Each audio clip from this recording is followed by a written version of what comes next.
Hello to everyone. Welcome to my channel Beauty Tips.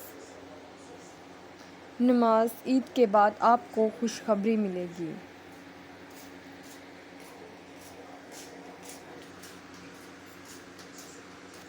نبی کریم صلی اللہ علیہ وسلم کا فرمان ہے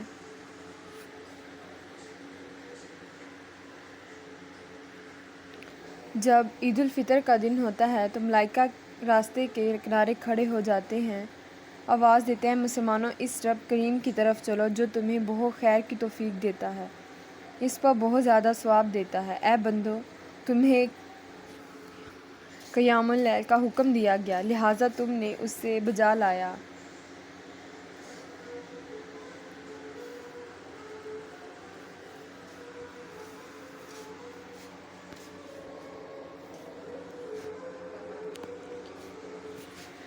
تمہیں دن میں روزے کا حکم دیا گیا، تم نے روزے رکھے، تم نے اپنے رب کی اطاعت کی، لہٰذا آج تم اپنے انعامات لے لو. پھر جب لوگ نماز سے فارغ ہو جاتے ہیں تو ایک آواز دینے والا آواز دیتا ہے، تمہارے رب نے تمہاری مغفرت کر دی، اے گھروں کی طرف ہدایت لے کر لوٹ جاؤ. یہ یوم جائز انعام کا دن ہے.